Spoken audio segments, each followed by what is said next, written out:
Podcast.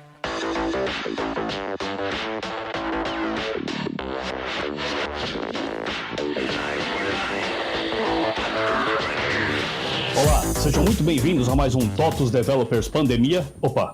TOTUS Developers Podcast. E hoje a gente vai falar de um assunto muito bacana, que eu manjo só um pouquinho, estou estudando ainda, que é a DVPL, mas vai ser bacana falar sobre esse assunto, desenrolar essa história aqui hoje. E hoje nossos convidados são o pessoal do User Function. Começar com a Romena. Por favor, se apresenta pra gente, Romena. Oi, tudo bem? Eu sou a Romena, faço parte da User Function desde a fundação e vivo um relacionamento sério com o Proteus da TOTUS desde 2002. E na maior parte do tempo como analista de implantação e coordenação de projetos. Deu para perceber que a DR vai rolar solta aqui hoje, né, pessoal? Aqui complementando o time aqui, eu pedi que o Jorge também se apresente. Fala, Manzano, beleza, cara? Eu sou o Jorge Alan, cara, eu faço parte da User Function, já trabalho com tecnologia há pelo menos 20 anos e com Proteus desde 2003. E sempre pendendo mais, assim, para essa parte técnica da coisa, né? Programação da VPL, infraestrutura, principalmente. Bacana. E eu acabei esquecendo de me apresentar, né? Obviamente, né? Eu sou o Ricardo Manzano, especialista em interface e ambientes multiplataforma, e eu vou ser o host de vocês, obviamente. E aqui, encerrando o nosso time aqui, Álvaro Camilo, para mandar aquele recadinho bacana pra gente. Então vamos lá, gente. Então vamos acessar o nosso site developers.totus.com, onde nós temos esse podcast, nós temos webinars e nós temos muito conteúdo. Então vamos lá.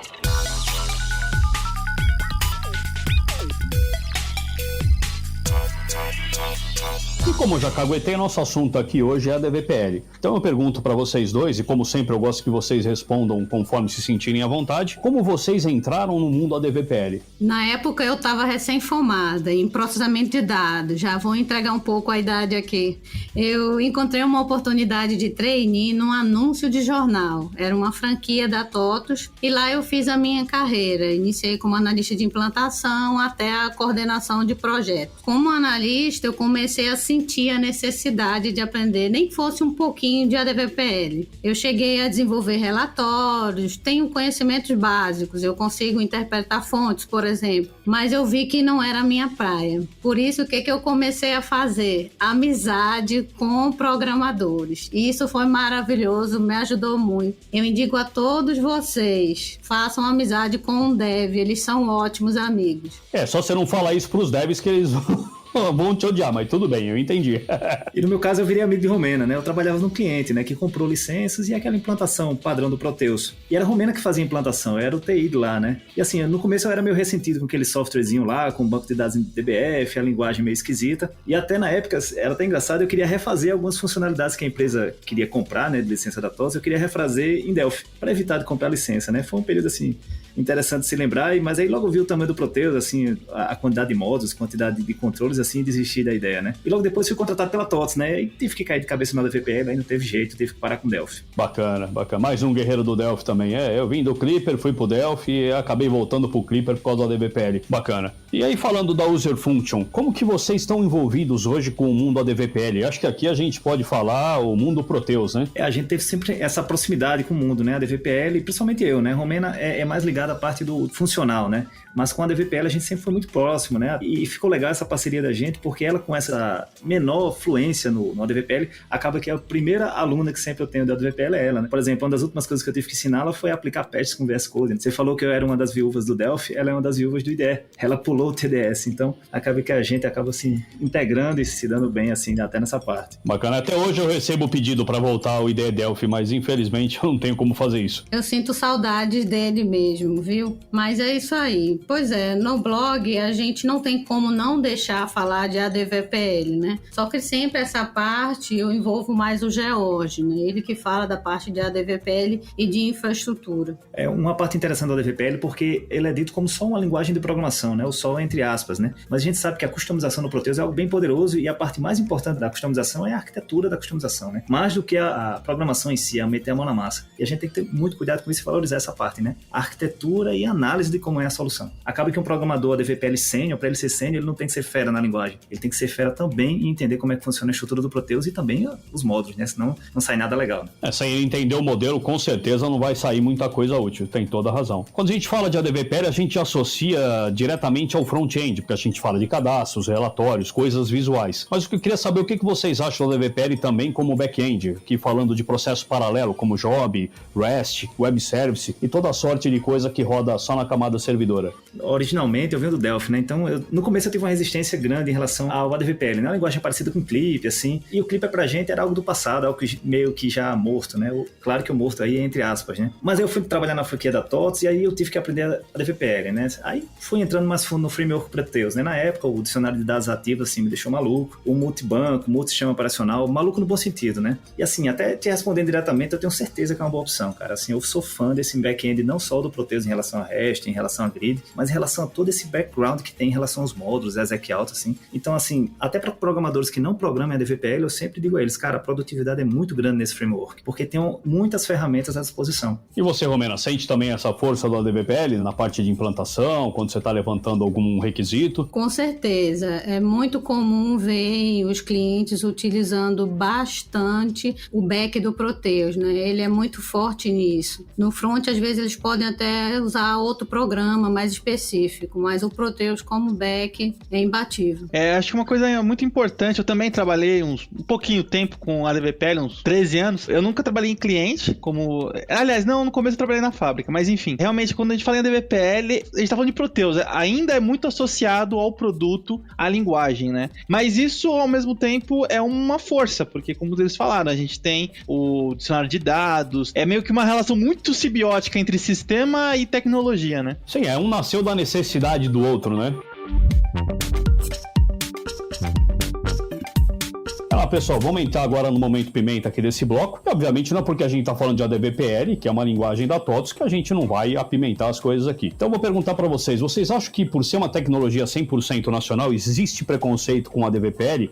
E já complementando essa pergunta, se vocês acham que existe alguma dificuldade em captar novos profissionais para a linguagem? Mas, na minha opinião, tem sim, cara. Assim, além do preconceito, tem a questão do alcance também, né? O ADVPL não é uma linguagem da moda, né? Então, ela não tem tanta penetração nas faculdades, nem em startups. Então, e a questão também de ser proprietária, né? Assim, acaba afastando um pessoal. Mas acaba sendo bom para quem fica com a ADVPL, porque, assim, não aumenta muito a oferta de profissionais e faz aumentar, assim, a procura por quem tá nesse mundo. E, assim, é um mundo bem vasto. Acaba sendo um mercado muito grande também. E acaba com essa proteção de não ter novos programadores chegando de todos os lados para competir com os atuais, né? Eu, particularmente, já fiz várias entrevistas com programadores que desistiram da vaga quando eles sabiam que a linguagem era nacional e proprietária. Então, existe, sim, um preconceito. E o que vocês acham que a gente podia fazer para dar uma melhorada nisso, para dar um up nessa visibilidade? Eu acho bem complicado essa forma de reverter esse quadro, assim, porque é um mercado muito interessante, do ADVPL. É muito legal, tem muitas oportunidades de carreira. Todos nós fizemos a carreira em cima do TOTS, em cima do ADVPL. Mas, assim, eu não saberia te dizer, assim, qual estratégia tomar para deixar isso mais abrangente, né? Talvez alguma parceria com universidades, não sei. Bacana. Alguma sugestão também, Romero? Um ponto que pode ser trabalhado é a divulgação de que existe um mercado grande também para desenvolvedor ADVPL, porque eles acham que quando vão focar em ADVPL, eles vão estar restringindo demais o mercado. Mas se a gente mostrar que tem bastante vagas e que pagam bem, com certeza vai ser uma motivação a mais a acabar com esse preconceito. E até saiu uma pesquisa na Cato, acho que esses dias aí, que a ADVPL na pandemia cresceu a procura em 157% naquelas medições que a Cato faz por eles serem recrutadores, né? Então tem um fundo de verdade aí bem pesado. Verdade, faz sentido. Vocês acham que o ADVPL é bem documentado? E para quem quer conhecer a linguagem, o que vocês recomendam como melhores caminhos? Em relação à documentação da ADVPL, eu não vou dizer que é nota 10, mas também não é uma nota 5, não. Eu daria um 7,5, um 8 em relação à documentação. A documentação é boa, né? Claro que aquela pesquisa lá do TDN podia dar uma melhorada, ou talvez até a gente tenha um modelo diferente de documentação, mas no geral o que a gente procura, a gente acha lá na documentação. Tem muita coisa, né? Mas assim, eu tô falando na ótica de quem já programa ADVPL, né? Talvez para quem esteja começando, falte algum direcionamento melhor na documentação oficial, talvez download de base de teste, alguma coisa. E a minha sugestão cá para nós é a TOTS liberar uma base de teste para estudos, né? A gente sente muita dificuldade disso, porque hoje só quem pode oficialmente utilizar é quem é funcionário TOTS ou cliente, né? Algumas funcionalidades necessitam de licenças I, por exemplo, quando o cara vai aprender a fazer um hash. Isso tudo faz falta no dia a dia de quem está aprendendo. Cara, é bom ouvir isso agora, porque há anos a gente de tech tenta estimular isso, entendeu? Uma área de playground, que nem a gente tem no Rust, que nem a gente tem no Go, uma coisa fácil de você acessar via URL e começar a aprender a linguagem sem instalar nada na sua máquina. Quem sabe agora o pessoal lá de cima ouvindo isso, a gente consegue um empurrãozinho para colocar isso na frente. Mas é possível, nós temos tecnologia para rodar o Smart Client 100% HTML, rodar o VS Code atrelado a esse App Server também 100% HTTP. Então vamos ver se a gente consegue estimular o pessoal e mostrar a importância disso. Bacana vocês terem falado disso. Para a pessoa ter que instalar um banco, ter que configurar, seria muito mais fácil ele ver isso rodando lá. E numa eventual oportunidade de trabalhar com a DVPL, aí ele teria realmente todo o trabalho. Essa documentação é bem vasta de como configurar o DVPL, mas eu digo realmente o cara que é dev, tá vendo? A DVPL tem muita vaga, entendeu? A TOTOS tá toda hora no LinkedIn lá mandando. Vale a pena? É fácil? Não é? Daí que veio a ideia do Playground, pro cara ter um primeiro contato e ter um gostinho da linguagem. Mas eu entendi o que vocês estão falando. E sobre a sua pergunta de quais os caminhos para quem quer conhecer a linguagem, é uma pergunta frequente também que a gente tem no nosso site, né? E eu vou te contar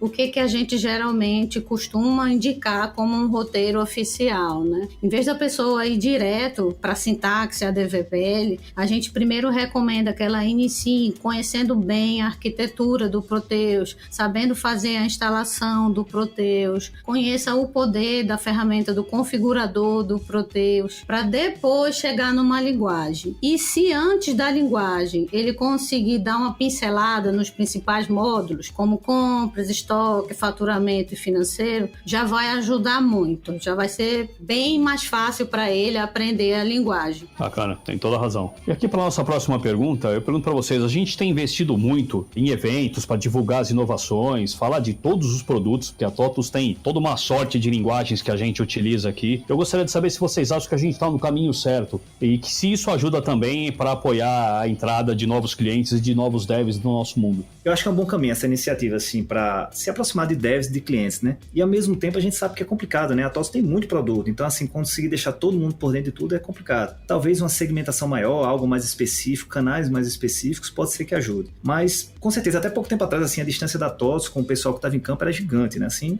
ainda tem uma distância, mas vem diminuindo muito, assim. A gente vê uma pegada diferente hoje em dia, né? E, assim, falando até por Romena, assim, também, que eu diga essa nossa proximidade, né? Da User Function com a TOTOS, né? A gente até foi visitar a TOTOS, lá a gente conheceu você, né? A gente sempre foi super bem tratado, né? O Ivan sempre nos recebe muito bem, Ronaldo, Pedro, Hernani, Rieira, muita gente já nos recebeu lá e sempre foi muito legal. E, assim, um dia a gente vai até chegar a conhecer o Laércio, assim. Eu falo do Laércio porque a gente trabalhou muito tempo na TOTOS e a gente era na TOTOS muito longe, né? De São Paulo, e ele era meio que uma entidade, parecia que não era uma pessoa. Alguém falava do Laércio, então um dia a gente vai encontrar com esse cara e bater um papo com ele, assim, pelo que ele construiu. E na minha opinião, melhorou bastante. É perceptível a mudança. Recentemente eu tenho participado de praticamente todos os webinários de vocês. E eu gosto demais do Pedro Blanco. Ele costuma sempre nas apresentações dele dar ênfase, né? Divulgar os canais que a TOTOS tem. E da última vez que eu vi, se eu não me engano, tinha uns 9 canais. Então as pessoas têm muita opção. Tem que realmente participar desses eventos, né? Acessar, seguir vocês para conseguir estar por dentro de tudo. Talvez falte um pouco engajar mais, fazer as pessoas participarem, né? Porque essas melhorias são importantes. A fazer com que as pessoas consigam usar essas melhorias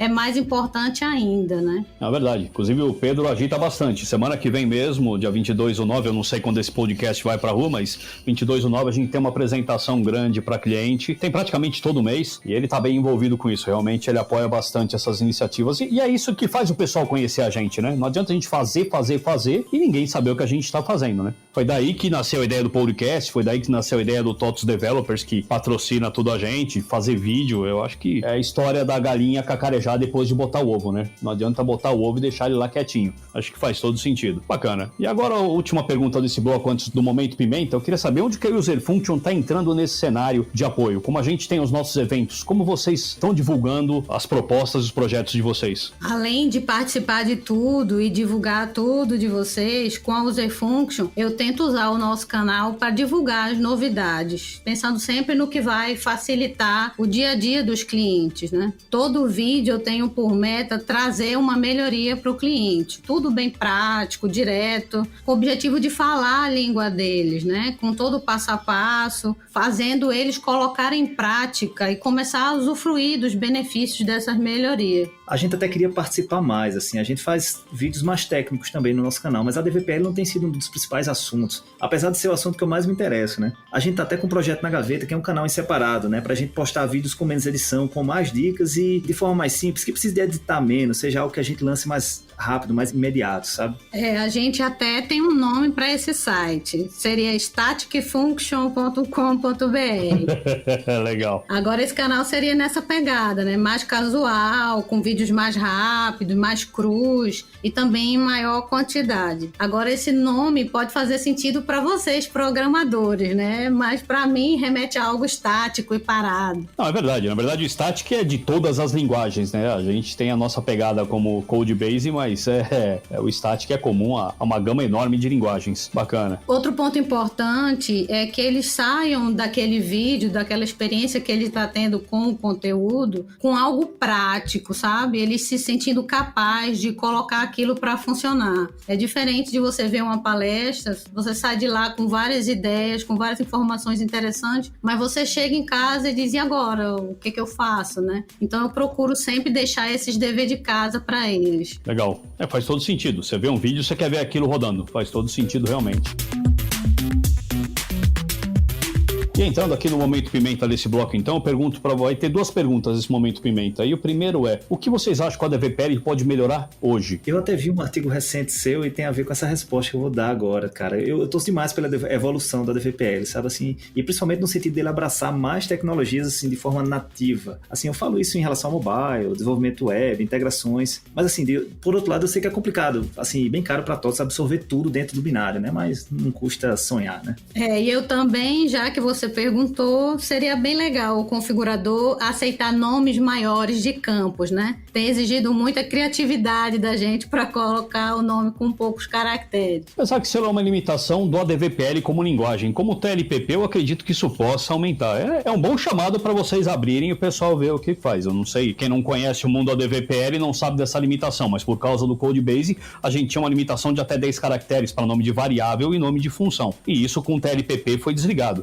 Na verdade, o ADVPL já poderia ter sido desligado, mas como a gente vinha de um legado de milhões e milhões de linhas de código onde ninguém se preocupou com isso, quando a gente desligava, ocorria dúzias e dúzias de problemas, que é uma coisa que muitos não sabem, mas quando você programa em ADVPL, na verdade você está programando em C++.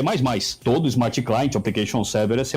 Essa nunca foi uma limitação nossa da linguagem, era uma limitação por causa de anos de códigos legados que a gente desligava isso, e aí, por exemplo, imagina que você tinha uma função com 20 caracteres que você colocava, eu já vi muitas pessoas fazerem isso, os programadores vão dar risada, mas colocava os 10 primeiros caracteres como o nome da função e o restante dela seria uma observação sobre a função. É uma coisa absurda, mas eu já vi isso. Quando a gente liga isso no TLPP ou mesmo no ADVPL antigo, isso seria buscado como uma função, que na verdade não existia mais. O cara colocou lá porque ele sabia que isso ia ser dropado no momento da compilação. Então isso nunca foi uma deficiência, mas sim uma maneira da gente manter o legado. Aí ficou a dica aí e o spoiler sobre a linguagem. Bacana. E na segunda metade aqui do Momento Pimenta, eu vou perguntar para vocês. A gente tem agora o TLPP, tivemos várias inovações nele, e eu queria saber o que vocês podem falar sobre as novidades que vocês viram e se vocês acham que elas entraram de acordo com o que vocês esperavam. E até interessante você falar dessa questão do legado, né? Com a TOTS faz com o Proteus e teve que fazer também com a DVPL, né? Com o TLPP, né? E a gente entende que é um baita desafio, né? Porque você tem que manter esses fontes que estão dentro de casa e também os que estão na rua, né? Meio que o TLPP não precisaria, entre aspas, existir, né? Podia ser o ADVPL atualizado, né? Mas a gente sabe que tem essa questão do legado e a gente vê que um dia vão se lançar o TLPPP, né? Também.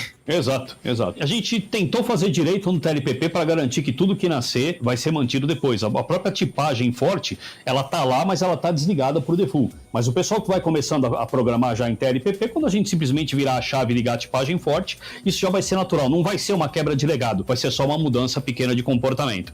Mas é bacana você que conhece a linguagem tem essa visão. E voltando à sua pergunta, se vocês acham que o TLPP veio com uma pegada bacana para a gente evoluir a linguagem. ou se tem mais algo que a gente podia fazer. Cara, essa questão dos nomes é o que todo mundo desejava faz muito tempo, né? Nome de função e nome de variável, né? A gente viu, tem outras coisas, tem a questão do namespaces, o método estático, que acaba sendo muito útil em relação à verbosidade do código, né? Mas famoso e esperado mesmo é o tamanho do nome das variáveis e das funções. Isso aí vai fazer uma diferençazinha na organização do código. Bacana, você vê, era o mais simples da gente fazer, né? Na verdade, a gente só desligou por uma questão de segurança, né? Mas é verdade. Namespace eu acho que é muito importante, a gente já começa a mudar o paradigma do ADVPL, é uma coisa muito importante, mas teve uma coisa que eu achei importante que você não citou, que é a tipagem de propriedades. Por exemplo, eu posso proteger propriedades minhas de uma classe. É uma coisa que hoje não existe nas classes padrão em ADVPL. Então, eu poderia dizer que só eu poderia instanciar internamente um método da minha classe. Eu acho que isso é uma proteção bacana que foi feita. Porque a gente sabe que, às vezes, o pessoal conhece, vê na documentação, não sabe para que serve, vai lá e usa. E acaba usando errado e incorrendo num problema.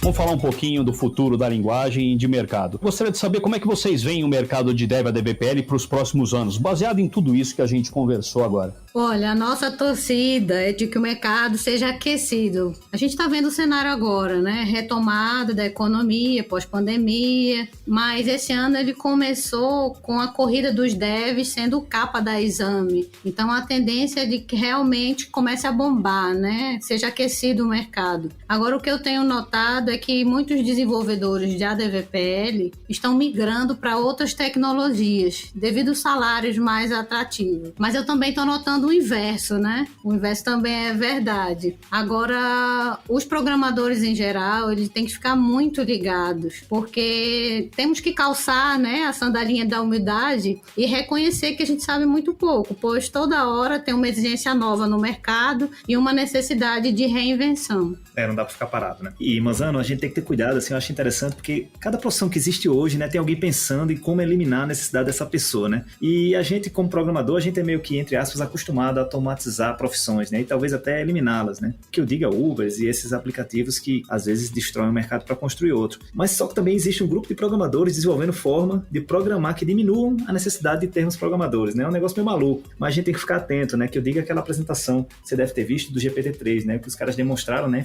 Usando linguagem natural, ele gerou um código compilável, né? Interpretável. Ah, sim. Aquilo lá até assustou, né? Sobre isso, tem até uma observação interessante que tem o... normalmente os vídeos dele são meio pedrado na cabeça, que é o do Fábio Acta, mas eu gosto muito. E ele comentou desse GPT-3 e será que a profissão do desenvolvedor e tal? E assim, até relacionado com o que a Romena falou agora, do programador nunca parar de estudar e nunca parar de se desenvolver. Por quê? Porque essas ferramentas, GPT-3, as ferramentas de low code, por exemplo, também, que tá muito na moda, vai acabar com o emprego do mau programador, ou do programador muito básico que não se tá atualizando. E ele fez uma comparação muito interessante que, pra mim matou essa questão do GPT-3, ou do low code com relação à programação. A gente tem hoje Cup Noodles, a gente tem miojo, certo? E nem por isso morreu a profissão de chefe, certo?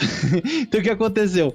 Pra fazer miojo você não precisa ser um chefe, mas pra fazer um prato elaborado, bem complexo, você precisa ser um chefe. Então, com relação a isso, eu não fico desesperado, porque eu também sempre tô me atualizando e eu recomendo isso. Também eu não vejo também com tanto, meu Deus, vai acabar a profissão de programador. Porque não acabou a profissão de chefe. Tem um monte de coisa automatizada, tem um monte de refeição fácil de se fazer, mas ainda tem chefes, assim, tudo bem que matou boa necessidade de chefes, tipo, os melhores chefes, os melhores restaurantes realmente são poucos comparados com os cozinheiros normais, mas ainda vai ter espaço por muito tempo para programador, né? E a gente tem que abrir o olho, porque tem vários exemplos, por exemplo, os designers, né, que faziam aquelas artes bonitas e com textos e tal, chamativos para você colocar no Instagram, por exemplo. Aí você pega um aplicativo como o Canva, que resolve, qualquer pessoa consegue fazer design belíssimos, então realmente tem que estar de olho aberto, porque pode ser que sua profissão fique obsoleta ou fique cara da noite pro dia, né? Bom, então a gente vai trabalhar lá para desenvolver esse robozinho, né? Você aprende a fazer plugin para ele. Realmente, quando eu comecei a programar, cara, você não achava programador por nada nessa vida, cara. Foi um dos motivos que eu comecei a programar, que a gente precisava mudar um campo de vencimento de um boleto. Eu era auxiliar de cobrança na ocasião. Aí eu fui lá, peguei o manual do DBase, consegui fazer o negócio, chamei a atenção do pessoal do CPD, que eles só mexiam com mainframe, não conhecia nada de micro, e acabou que eu entrei lá como trainee. Mas, cara, hoje tá uma investigação. Hoje todo mundo é programador, entendeu? Eu acho que a gente vai acabar separando o joio do trigo. A gente tem que entender que bons profissionais vão sempre ter um lugar, independente da ferramenta que você usa, independente da tecnologia, o caminho que ela vai seguir. Mas você sempre vai ter um lugar para bons profissionais. Acho que não tem que ter medo para isso, não. O mundo não vai se transformar lá num exterminador e acabar com os programadores. Eu acho que esse não é o problema. Como o Álvaro falou, cara, a tecnologia, cara, você tem que estar antenado sempre. Você não precisa ser especialista. No começo da pandemia, eu tinha um tempinho, eu resolvi aprender Rust. Acabou que sobrou mais um tempinho, eu falei, eu quero aprender COBOL porque sempre foi uma curiosidade minha. E depois de gravar o podcast sobre Golang, me deu vontade. Eu já tô fazendo uns negócios bacanas em Golang. Você tem que estar antenado. Mesmo que você não for usar, isso é bacana, para num papo, você conversar, você ver uma coisa bacana de uma linguagem que você pode incentivar para colocar na nossa. Eu acho que tem que estar sempre antenado. E essas brincadeiras com linguagens, acaba que a gente usa a linguagem para se divertir também, fazer um pequeno projeto, aprender alguma coisa nova, não precisa ser só trabalho, né? Exatamente. Às vezes alguma coisa pra gente, o aprendizado nunca é perdido. E o que eu ia falar do Álvaro, concordo com você, os vídeos do Fábio são pedradas na cabeça. São verdades duras, né, eu diria. Mas assim, ele até numa live recente que ele fez com o pessoal da Lura, ele fala que muitas vezes ali, a maioria é a opinião dele, mas ele também pesa na mão mesmo pra mensagem chegar mais longe. O ponto principal mesmo, e isso eu tomo por mim mesmo, você sempre tem que estar se atualizando e não tem essa de você, só o seu está certo, entendeu? O meu está errado, então a DVPL tá certo e quem aprende, sei lá, Go tá errado. Ou o inverso, eu sei Node e a DVPL tá errado. Não, tem gente ganhando uma dinheirama fazendo customização e, de novo, o produto é tão gigante, no caso do Proteus, que vai ter mercado pro resto da vida. Mas o importante é não ter fanatismo, entendeu? Você o que ele fala que eu acho muito legal. Ele fala assim, você tem que enxergar a programação computador como ferramenta, e como é uma ferramenta, você usa a ferramenta. Você não pode ser usado por ela. Entendeu? Então, tipo, o pessoal, não, só tem que programar Go, só tem que programar DVPL. Não, você tá sendo usado pela ferramenta. Algumas coisas são boas, outras coisas são ruins. Um dos maiores especialistas de Python, né, o Ramalho, ele tá fazendo um curso e ele pretende fazer esse curso em Dart. Por quê? Porque Python não é muito bom pra fazer tela. E Dart é por causa do Flutter. E, tipo assim, ele seria a primeira pessoa a ser contra usar só Python. E não, ele sabe das fraquezas do Python e vai usar outra linguagem. Não vai ficar sofrendo na linguagem que ele precisa. Se ele tem a opção de usar outra, ele vai usar outra. É engraçado. Eu vou ter que complementar aqui, Álvaro. Eu vou entregar você e não vão cortar isso. Você me caguetou no começo do podcast, você falou, você vai falar muito porque vamos falar da DVPL. Mas o que aconteceu? Tu tá falando mais que um entrevistado, ô Cabra. Ah, beleza. Tô entrevistando 3, eu me viro aqui. Olha, o que vocês estavam falando de linguagem. Se existisse a linguagem perfeita, não nasceriam novas todos os dias. Eu acho que faz todo sentido. Tá aí o Rust que não deixa mentir. Ele veio com uma pegada forte de que ele pode substituir o C e o C++, que há anos, há décadas, nenhuma linguagem se meteu a besta de se colocar no lugar do C e do C++.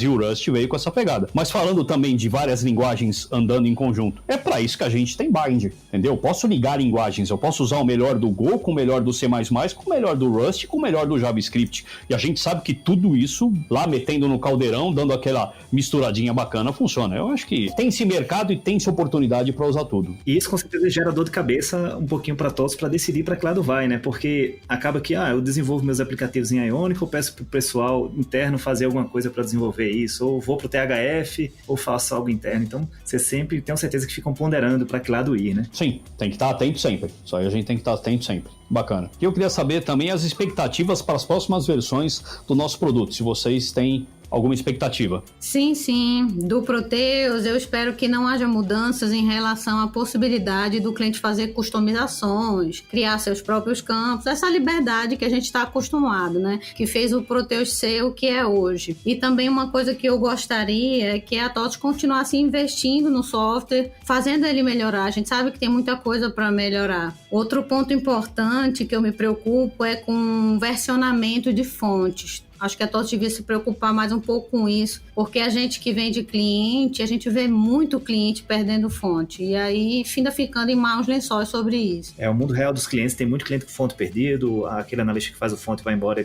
ele perde aquilo, muita coisa precisando ser refeita. Não sei se teria algum tipo de solução interna lá no binário para segurar isso aí. Na verdade, isso não é muito de binário, né?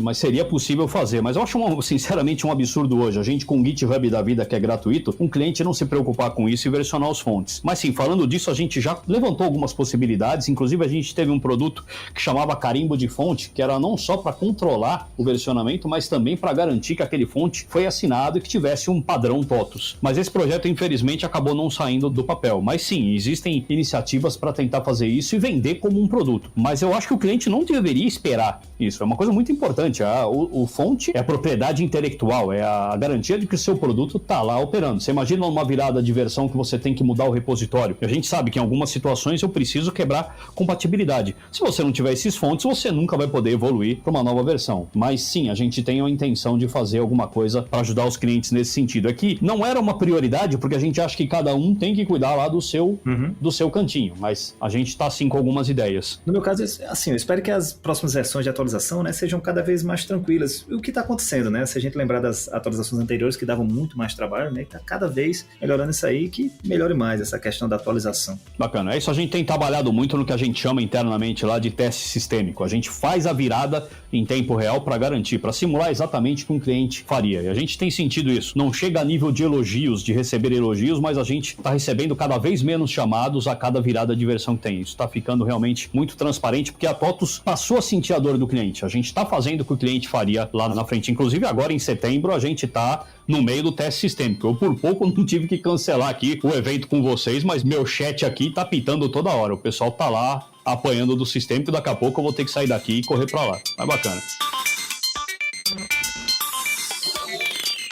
E entrando aqui nas considerações finais, eu vou pedir aí pro Álvaro abrir elas pra gente, por gentileza. Então, depois desse episódio, a gente sempre pede uma dica aí dos nossos convidados, o que tá vendo, assistindo, lendo, enfim, alguma coisa interessante pra indicar pros nossos aqui ouvintes. Pra assistir, eu tenho um filho de 15 anos e a minha diversão agora é apresentar pra ele os filmes clássicos, né? Então, desde a saga completa de Jornada nas Estrelas, Matrix, Indiana Jones, tá sendo bem legal apresentar isso pra ele. Não, aproveitando a pergunta então, e o que você tá sentindo? Ele consegue ver esses filmes com vontade? Porque é uma outra tecnologia, né? A gente vive uma outra realidade. Sim, eu noto que os mais antigos, ele consegue notar o que tá tosco, o que não tá tão moderno como hoje, mas ele gosta e se empolga com os assuntos. E você, Jorge? Eu também tenho um filho pequeno também e tô dando uma introduzida nos games nele também. E alguns até um pouco violentos, eu tô até jogando com ele um pouco de Call of Duty e Segunda Guerra Mundial. É bom que eu ensino um pouco de história pra ele também, né? Porque lá mostra todas as batalhas, tudo que aconteceu, acaba sendo um jogo bem interessante. E o jogo que eu sou jogador desde sempre é o StarCraft, é o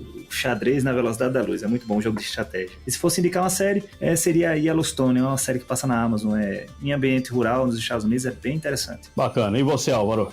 Atualmente eu tô jogando Luigi's Mansion, que é do Switch, um jogo bem legal, bem bacana. Eu apoio o Switch porque ele é um dos poucos consoles que ainda pensa que tem criança no mundo, né? Porque os videogames PlayStation, Xbox, pensa que só tem adulto, né? E eles não, eles fazem videogame pra criança também, mas bem divertidos. Nada, cara, é que as crianças mudaram, não é isso não. É que você toma cuidado, e eu sei disso, você toma um cuidado enorme com o que você mostra pros seus filhos, mas você é um dos poucos. A molecada de hoje, nesse sentido aí, já tá hardcore. E eu, do podcast do Gol Pra Cá, eu continuo ainda no X-Files, cara. São 11 temporadas, eu devo acabar esse final de semana, que inclusive esse final de semana já prometeram chuva de acabar o mundo, né? Então eu ainda devo estar na pegada até domingo aí da X-Files. E foi bacana ter pego as 11 temporadas numa porretada só. Basicamente, faz 2 meses que eu só assisto isso. Tá bem legal. Só toma cuidado pro pessoal novo, é Arquivo X, tá? É um seriado isso aí, né? Porque tem X-Files, eu vou pensar que vai procurar outra coisa aí, mandando. Ô, mente suja. Não seja assim. Tudo bem, pessoal. Arquivos X, cara, é fantástica. Pra quem gosta de teoria da conspiração, foi a melhor série já feita pelo homem. E estamos aqui na torcida para que a 12ª temporada saia, porque ela ainda não foi recancelada, né? Mas tá bem bacana. Então vamos lá, gente. Vamos retomar o acesso ao site, developers.totos.com, onde nós temos esse episódio e muitos outros episódios do nosso podcast, artigos excelentes e os nossos eventos que atualmente estão acontecendo online. Bacana. E falando de jabá aqui, Romena, Jorge, eu quero que vocês façam o jabá de vocês também aqui, cara. Agora a gente abre o microfone para vocês. Oba, vamos aproveitar. Então, pessoal, nós produzimos muito conteúdo gratuito sobre Proteus. Então, aproveitem, sigam o canal User Function no YouTube, nas redes sociais. Não deixem de se inscrever, ativar lá o sininho para receber as notificações. Não deixem de curtir, compartilhar com os amigos e deixar os seus comentários. Estou toda blogueirinha hoje. Então, quem quiser estreitar mais esse relacionamento com a gente, pode se tornar também um de nossos alunos. Nós temos cursos 100% em EAD e damos um suporte top para os nossos alunos. Inclusive, temos cursos de ADVPL e de RESTful que têm feito bastante sucesso. Foi um prazer estar aqui com vocês hoje. A gente teve um último contato com o Manzano. Eu estava tietando ele, né, Manzano? Tiramos uma foto junto, no universo TOTUS. E vocês são mais famosos que eu, pessoal. Foi uma alegria conversar com vocês. Hoje tá aqui sendo entrevistado, é surreal. E se quiser falar com a gente, pode me mandar um e-mail em contato@userfunction.com.br que a gente vai ter o prazer de bater esse papo mais próximo, né? A gente tá agora localizado aqui em São Paulo, então acabou fazendo muitas amizades de Proteus. Gente que estava longe, que agora tá bem mais perto. A pandemia afastou um pouco, mas logo logo a gente vai estar bem perto e batendo papo mais próximo. Trocaram a carne de sol por um virada paulista, né? Não teve jeito. Exato. Bacana. Eu morei 3 anos em Recife, cara, de saudade, cara. Eu lembrei do rei do bode agora, cara. Tinha um filezinho de bode no maracujá que eu vou te falar. Quando eu comi aquilo lá chorando.